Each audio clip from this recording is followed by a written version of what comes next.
I was born into a rich and important family in Tyrone, Ireland. I was the younger of 2 daughters, and we were the only children. My sister was 6 years older than me, so we didn't play much together when I was young, and I was only 12 years old when she got married. I remember the day of her wedding well. Many people came, all of them laughing, singing and happy. But I felt sad when my sister left with her new husband, Mr. Carew. She was always very nice to me, nicer than my mother, and so I cried when she went away to her new home in Dublin. My mother and father didn't love me. They wanted sons and were not very interested in me. About a year after my sister got married, a letter arrived from Mr. Carew. He said that my sister was ill and that she wanted to come home to Tyrone and stay with us, to be with her family. I was sad that she was ill, but also very happy about her visit. "They're leaving Dublin on Sunday," my father told me, "and they're arriving here on Tuesday evening." Tuesday came, and it was a very long day.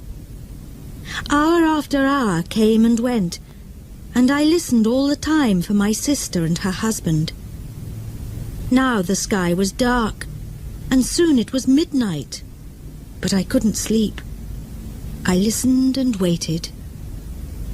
Suddenly, at about 1 o'clock in the morning, I heard a noise far away. I ran out of my bedroom and down to the living room. "They're here! They're here!" I called to my father, and we quickly opened the front door to see better. We waited there for a few minutes, and we heard the noise again. Somebody crying far away in the night. But we saw nothing. There were no lights and no people there. We went outside, waiting to say hello and to help my sister with her bags. But nobody was there. Nobody came. I looked at my father, and he looked at me. We didn't understand. "I know I heard a noise," he said. "Yes," I answered. "I heard it too, Father. But where are they?" We went back into the house without another word. We were suddenly afraid. The next day a man arrived and told us that my sister was dead. On Sunday she felt very ill, on Monday she was worse, and on Tuesday, at about 1 o'clock in the morning, she died, at the same time that we were outside the house in the night waiting for her. I never forgot that night. For the next 2 years I was very sad. You could say that I stopped living. I didn't want to do anything or speak to anyone. Mr. Carew soon married another young woman in Dublin, and I felt angry that he forgot my sister so quickly. I was now the only child of a rich and important family, so before I was 14 years old, men started to visit our home. They wanted to meet me and perhaps to marry me. But I didn't like any of these men, and I thought I was too young to be married. When I was 16, my mother took me to Dublin. "Dublin is a big city," she said. "We're going to meet richer and more interesting men than the ones back home in Tyrone. We can easily find you a good husband in Dublin." In Dublin, I began to be happier. I met a lot of friendly people, and I went dancing every evening. A lot of young men came to speak to me and asked me to dance. I liked talking to them. I started to live and laugh again, and I didn't think about my dead sister all the time. But my mother was not so happy. She wanted me to find a husband quickly. One night, before I went to bed, she came into my room and said, "Do you know Lord Glenfallen?" "Oh, yes," I answered. "He's that ugly old man from Cahagilla." "He's not ugly, and he's not old, Fanny," my mother said quickly. "He's from a very rich and important family, too, and he wants to marry you. He loves you." "Loves me? Wants to marry me? But he's making a mistake, Mother," I said. "I don't love him. I can't marry somebody I don't love." "Think about it, Fanny," my mother answered quietly. "He's a good man, and he wants to marry you. You're a very lucky young woman." My mother left the room, and I sat quietly for a long time. Lord Glenfallen was a nice, friendly man, I thought. I didn't love him, no, but I did like him. He always talked about interesting things. I never felt happy at home with my mother and father, but I always felt better when I talked to him. The next morning, when I saw my mother, I said only one word: yes. Lord Glenfallen and I got married the next spring, and 2 days after our wedding, we said goodbye to my family and left Tyrone. 3 days later, we arrived in Cahagilla, and I saw my husband's beautiful house for the first time. It was near a river, and there were many trees and flowers in the garden. Birds sang in the trees, and the sky was blue. I stood next to him and looked at it all, and I felt very, very happy. "Come, my love," said my husband. "You must come in and meet Martha. She cooks and cleans and knows everything about the house." So we went into the house, and I met Martha, a friendly old woman with smiling blue eyes. She showed me round the house. Suddenly, I felt excited to be there. It was a very happy place. Women sang in the kitchen, men built fires in the living rooms, and there were dogs and cats everywhere. "Come with me now, madam," said Martha, "and look at your bedroom. Then we can take up your bags, and you can wash before dinner." I followed her, and soon we arrived at a big brown door. "This is your room," she said, and she opened the door. I stood and looked, suddenly cold with fear. In front of me stood something big and black. I didn't know what it was. I thought it was an old coat, but without anybody inside it. I jumped back quickly, very afraid, and moved away from the door. "Is something wrong, madam?" Mother asked me. "Nothing. Perhaps it's nothing," I answered quickly. "But I thought I saw something in there. I thought I saw a big black coat there when you opened the door." Martha's face went white with fear. "What's wrong?" I asked her. "Now you look frightened." "Something bad is going to happen," she said. "When someone sees the black coat in this house, we know that something bad is going to happen soon to the Glenfallen family. I saw the black coat when I was a child, and the next morning old Lord Glenfallen died. Something bad is going to happen now, madam. I know it." We went down to have dinner. I felt unhappy and afraid, but I didn't say anything to my husband about the black coat. I wanted to forget about it and be happy again.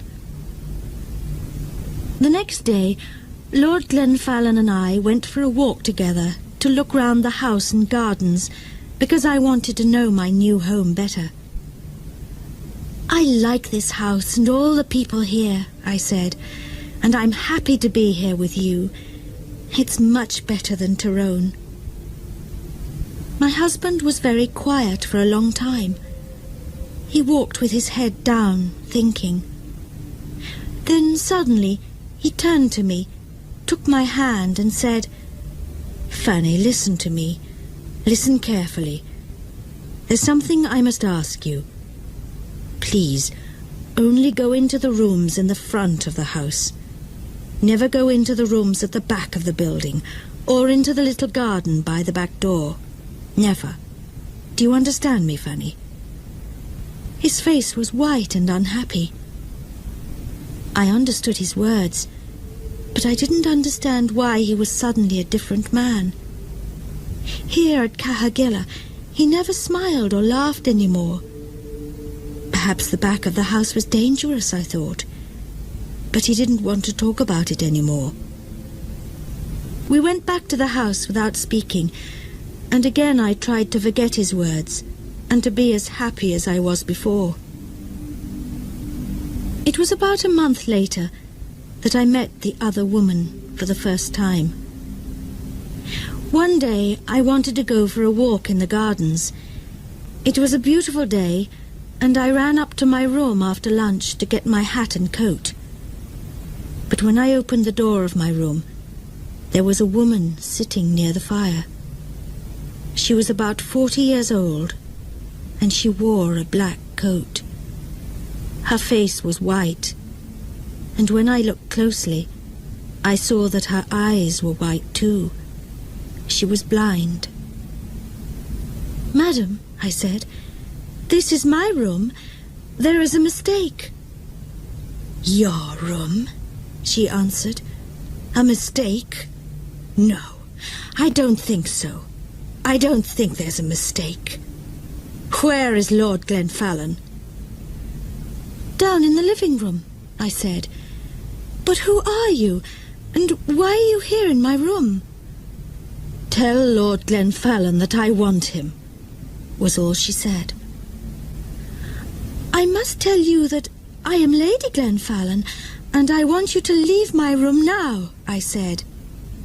"Lady Glenfallen, you are not, she cried, and hit my face very hard. I cried out for help, and soon Lord Glenfallen arrived. I ran out of the room as he ran in, and I waited outside to listen at the door. I did not hear every word, but I knew that Lord Glenfallen was very angry, and the blind woman was very unhappy. When he came out, I asked him, "Who is that woman, and why is she in my bedroom?" But my husband didn't answer me. Again his face was white with fear. His only words were, "Forget her."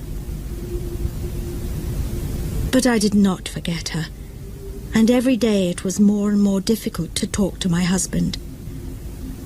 He was always quiet now, always sad and afraid. He sat for hours looking into the fire with his unhappy eyes. But I didn't know why, and he didn't want to tell me. One morning after breakfast, Lord Glenfallen suddenly said, "I have the answer. We must go away to another country, to France or Spain perhaps. What do you think, Fanny?" He didn't wait for my answer, but left the room very quickly. I sat and thought for a long time. Why must we leave Kahagilla? I didn't understand. And I didn't want to go too far away from my mother and father in Tyrone. They were old now, and my father was sometimes ill. They didn't love me very much, but I wanted to be near them. I thought about it all day, and I didn't know what to say to my husband when he arrived back in the evening and came in to dinner. I said nothing. After dinner, I was very tired, and I went up to my bedroom early. I wanted to have a good night's sleep and think about it all again the next day. I closed my eyes and went to sleep. But I did not sleep well, because I dreamed of the black coat. Suddenly, I woke up. Everything was dark and very quiet, but somebody was at the end of my bed. There was a hand with a light, and behind the light was the blind woman. She had a knife in her other hand. I tried to get out of bed and run to the door, but she stopped me. "If you want to live, don't move," she said. "Tell me one thing. Did Lord Glenfallen marry you?" "Yes, he did," I answered. "He married me in front of 100 people."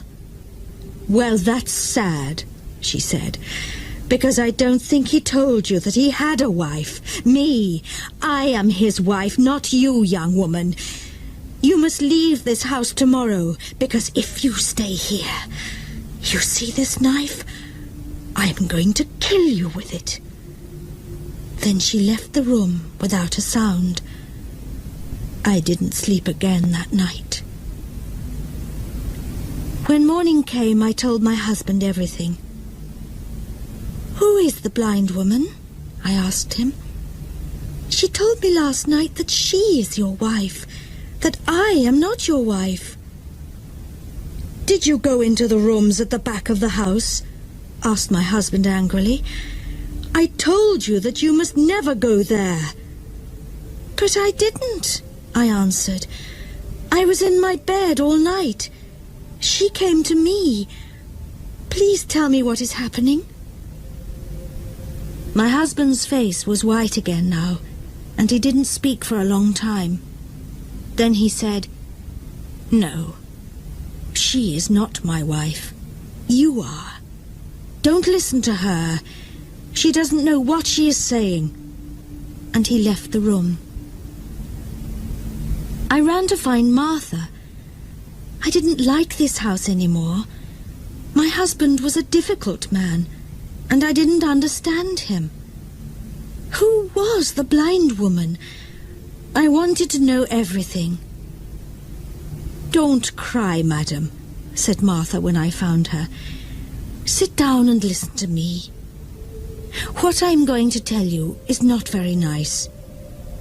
The blind woman, the woman in the black coat, is dead. You saw her ghost. She was married to your husband, and she was Lady Glenfallen. Nobody knows how she died. Her bedroom was at the back of the house. Somebody saw your husband with a knife in his hand on the night she died. But did he kill her? Nobody knows. When we found her, the knife was on the floor next to her, and her eyes... Somebody cut her eyes out after she died. Perhaps he didn't want her to see his other women. His next wife. You. I didn't wait to speak to my husband again. I left that day. I was too afraid to stay another minute at Cahagilla. I knew that the blind woman was going to come back again and kill me. I said goodbye to Martha, took my bags, and told my driver to take me back to Tyrone. I'm happy living here with my mother and father now. The house is quiet. I sleep well each night, and they are friendlier to me than they were before. Sometimes my dead sister visits me at night, but I'm never afraid. She tells me that the blind woman is trying to find me at Cahagilla, and that she wants to kill me. She is jealous of me, but she can never find me there. She must wait for the next Lady Glenfallen. Thank you for watching. Please like, share, subscribe for more videos. Press the bell icon and select all to get notifications.